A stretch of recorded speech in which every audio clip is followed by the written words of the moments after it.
ನಿನ್ನೆ ಚಂದ್ರಚೂಡು ಅವರೊಂದು ಗ್ರೂಪಲ್ಲಿ ನಿರ್ಮಾಪಕರಿಗೆ ಒಂದು ಬೇರೆ ರೀತಿ ಕೆಟ್ಟದಾಗ ಪದ ಹಾಕಿದ್ದಾರೆ. ಅದನ್ನು ಇಡೀ ನಿರ್ಮಾಪಕ ಸಂಘ ಒಂದು ಕಂಪ್ಲೇಂಟ್ ಕೊಡಿದ್ದಾರೆ. ಅದ್ರ ಬಗ್ಗೆ ನಿರ್ಮಾಪಕ ಸಂಘ ಇವತ್ತು ಕಾನೂನು ಚೌಕಟ್ಟಲ್ಲಿ ಸ್ಟೇಷನ್ಗೆ ಬಂದು ಕಂಪ್ಲೇಂಟ್ ಕೊಟ್ಟಿದ್ದಾರೆ. ಇವಾಗ ಅವರು ತಿರುಗಿಸ್ತಾ ಇದ್ದಾರೆ. ಡಾಕ್ಟರ್ ರಾಜ್ಕುಮಾರ್ ನಿರ್ಮಾಪಕರ ಅನ್ನದಾತ ಅಂತ ಕರೀತಾರೆ. ಅಂತಹ ನಿರ್ಮಾಪಕರ ಬಗ್ಗೆ ಇವರು ಕಾಂಡಮ್ಸ್ ಕೊಡ್ತಾರೆ, ಮತ್ತೆ ಬಾತ್ರೂಮ್ಗೆ ಇದು ಕೊಡ್ತಾರೆ, ಕಮ್ಮೋಡ್ ಕೊಡ್ತಾರೆ ಅಂತ ಇವ್ರು ಹೇಳ್ತಾರೆ. ಇವ್ರು ಯಾವ ಸಿನಿಮಾ ಮಾಡಿದ್ದಾರೆ ಅಥವಾ ಇವರು ಅವಿವಿದ್ಯಾವಂತನ, ಇವ್ರು ಬುದ್ಧಿವಂತ ಪತ್ರಿಕೆಯಲ್ಲಿ ಕೆಲಸ ಮಾಡ್ತಿದ್ದ ವ್ಯಕ್ತಿ ಈ ರೀತಿ ಮಾತಾಡಿ ಸರಿ. ಇದು ನಿರ್ಮಾಪಕ ಫುಲ್ ಅರ್ಥ ಆಗಿದೆ. ಚಿತ್ರೋದ್ಯಮದಲ್ಲಿ ಯಾವ ನಿರ್ಮಾಪಕ ಇವಾಗ ಅವ್ರು ವಾಟ್ಸಪ್ ಗ್ರೂಪ್ ಹಾಕಿದ್ದಾರೆ. ಇದು ನಾನು ತಮಿಳ್ ಪ್ರೊಡ್ಯೂಸರ್ ಕೊಟ್ಟಿರ್ತಾನೆ. ತಮಿಳನ್ನಾಗಲಿ ಕನ್ನಡದಾಗಲಿ ಕೇರಳದಲ್ಲಿ ಇವತ್ತೆಲ್ಲ ಪ್ಯಾನ್ ಇಂಡಿಯಾ ಸಿನಿಮಾಗಳಿಗೆ ಹೋಗ್ತಾ ಇದ್ದೀವಿ. ಯಾಕೆ ನೀವು ತಮಿಳು ಕನ್ನಡ ಕೇರಳ ಹಿಂದಿ ಯಾಕೆ ಮಾತಾಡ್ತೀರಾ? ನೀವು ಮಾಡೋ ತಪ್ಪು. ದಯವಿಟ್ಟು ಕೂಡಲೇ ಬಂದು ಅವನೇನೋ ಸಿನಿಮಾ ಬಗ್ಗೆ ಗೊತ್ತಿದ್ಯಾ? ಒಬ್ಬ ನಿರ್ಮಾಪಕ ದುಡ್ಡು ಎಲ್ಲಿಂದ ತಂದಾಗ್ತಾನೆ, ಕಷ್ಟ ಇದೆ ಸಿನಿಮಾ ಏನು ಗೊತ್ತಿದ್ಯಾ ಅವ್ರಿಗೆ? ಇವ್ರು ಕೂತ್ಕೊಂಡು ಬರೆದ್ಬಿಟ್ಟು ಕಾಸು ಇಸ್ಕೋತಾರಲ್ಲ, ನಿರ್ಮಾಪಕ ಕಷ್ಟ ಗೊತ್ತಿದೆ ನಿಮಗೆ? ಇಡೀ ಇವಾಗ ನಿರ್ಮಾಪಕರು ಎಷ್ಟು ಅರ್ಥ ಆಗಿದೆ ಸಮಾಜದಲ್ಲಿ ನಮ್ಮನ್ನು ಯಾವ ರೀತಿ ನೋಡ್ತಾರೆ ಜನ, ಯಾವ ರೀತಿ ತಿಳ್ಕೊತಾರೆ? ಇವ್ನು ಇಷ್ಟ ಬಂದ ಮಾತಾಡ್ಕಿದ್ದೀವಿ. ಪ್ರಜಾಪ್ರಭುತ್ವದಲ್ಲಿ ವಾತ್ಸತ್ಯ ಕೊಟ್ಟಿದ್ದೀವಿ. ಅದಕ್ಕೆ ಈ ರೀತಿನ ಇನ್ನು ಮುಂದಕ್ಕೆ ಯಾರೇ ಆಗಲಿ ಚಿತ್ರರಂಗದ ಬಗ್ಗೆ ಆಗಲಿ ಚಿತ್ರ ಬಗ್ಗೆ ಆಗಲಿ ಕೆಟ್ಟದಾಗ ಮಾತಾಡೋದಕ್ಕೆ ಕಾನೂನು ಚೌಕಟ್ಟು ಕೆಲಸ ಮಾಡ್ತೀವಿ. ಕಾನೂನು ಚೌಕಟ್ಟು ಯಾರಿಗೂ ಬಿಡಲ್ಲ. ನಾನೇ ಆಗಲಿ ಯಾರೇ ಆಗಲಿ ಯಾವನೂ ಬಿಡಲ್ಲ. ಇಲ್ಲಿ ಒಬ್ಬೊಬ್ಬ ನಿರ್ಮಾಪಕ ಸಾಹಿತ್ಯ ಇವತ್ತು ಸುಮಾರು ನವೆಂಬರಿಂದ ಸುಮಾರು ಫೆಬ್ರವರಿ ಗಂಟೆಗೆ 250 ಕೋಟಿ ಲಾಸ್ ಆಗಿದೆ. ಇವತ್ತಿಗೆ 3 ತಿಂಗಳಿಗೆ 200 ಕೋಟಿ ಯಾರು ಕೊಡ್ತಾರೆ? ಯಾರು ಇವ್ರ ಮನೆಯಿಂದ ತಂದು ಕೊಟ್ಟವ್ರ? ಇವ್ರ ಕೈ ಕೇಳೋರು ಯಾರು ಪಡಿದ್ರು? ಆದರೂ ಸಿನಿಮಾಗಳು ಮಾಡ್ತಾರೆ. ಅದನ್ನ ಹಗುರವಾಗಿ ಮಾತಾಡಿ ಬಿಡಬೇಕು.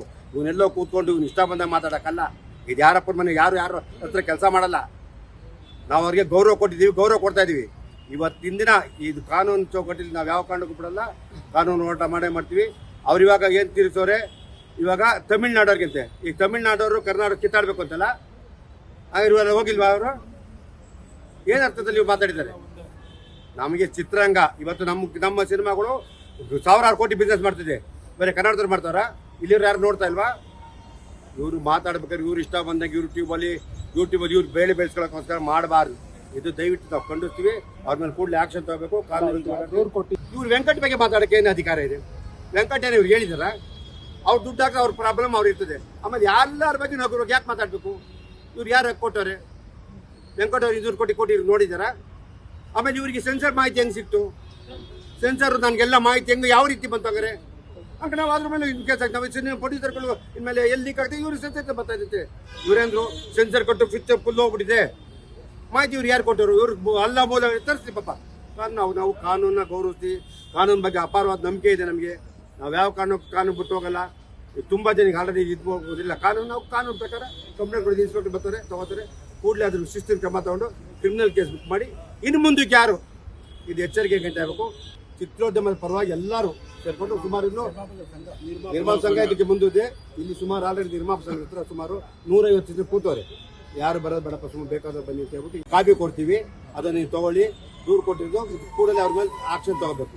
ಆಮೇಲೆ ಕ್ರಿಮಿನಲ್ ಕೇಸ್ ಹಾಕಬೇಕು. ಕ್ರಿಮಿನಲ್ ತಗೊಂಡು ತಪ್ಪೇನಿಲ್ಲ. ಯಾರೇ ಮಾಡಲಿ ಇನ್ನು ಮುಂದಕ್ಕೆ ಚಿತ್ರರಂಗದಲ್ಲಿ ಸುಮ್ಮನೆ ಬಂದು ಸಿನಿಮಾ ಬಗ್ಗೆ ಹಗುರವಾಗಿ ಮಾತಾಡೋದು, ಅವ್ರ ಮನೆಯಿಂದ ಯಾರು 10 ರೂಪಾಯಿ ತಂದು ಹಾಕಿ ಗೊತ್ತಾಗ್ಲಿ, ಅವ್ನ ಜಾಬಿಂದ ತಗೊಂಡೋಗ್ತಾರೆ. ಎಲ್ಲ ಇನ್ಕಮಿಗೆ ಕತ್ತಾರೆ. ಒಬ್ಬ ಮಾತ್ರ ನಿರ್ಮಾಪಕ ತಂದು ದುಡ್ಡು ಹಾಕೋದು. ಅವ್ನ ಕಷ್ಟ ಅವನು ಗೊತ್ತಿದೆ. ಅವ್ನು ಸಾಲ ಮಾಡ್ತಾನೋ ಸೂಲ ಮಾಡ್ತಾನೋ ಮನೆ ಮಾರ್ಕೊತಾನೋ ಅಲ್ವಾ? ಅದರಿಂದ ನಾವು ಯಾರಿಗೂ ಹೇಳ್ಸೋದು ನಮ್ಮ ಚೀಟಿ ಹೋಗಿ ಸಿನಿಮಾ ಮಾಡಿದ್ವಿ, ಕಳ್ಕೊಂಡಿದ್ದೀವಿ. ಇನ್ನು ಮುಂದಕ್ಕೆ ಯಾವುದೇ ನಿರ್ಮಾಪಕ ಎಚ್ಚರಿಕೆಯಿಂದ ಇರಬೇಕು. ಯಾರೇ ಈ ರೀತಿ ಯೂಟ್ಯೂಬರ್ಸ್ ಆಗ್ಬೋದು, ಯಾರೇ ಆಗಲಿ ನಿರ್ಮಾಪಕರ ಬಗ್ಗೆ ಆಗಲಿ ಒಂದು ಸಿನಿಮಾ ಬಗ್ಗೆ ಆಗಲಿ ಮಾತಾಡೋದಕ್ಕೆ ಮಾಡಿ. ನಿಮಗೆ ತಪ್ಪೆ ನೀವು ಎಲ್ಲ ರೀತಿ ನಿಮಗೆ ಎಲ್ಲ ಫ್ರೀಡಮ್ ಕೊಟ್ಟಿದೆ. ಅದನ್ನು ಇಲ್ಲದೇ ಇರೋದನ್ನ ಮಾತಾಡೋದು ಕಾಂಡಮ್ಸು ಇವನು ಯಾವುದೋ ಕೊಡ್ತಾ ನಾವ್ಯಾರು ಕೊಟ್ಟಿರಲ್ಲ. ನಮಗೂ ಕೋಟಿ ರೂಪಾಯಿ ಕಳ್ಕೊಂಡು ಕೊಟ್ಟಿರೋ ದುಡ್ಡು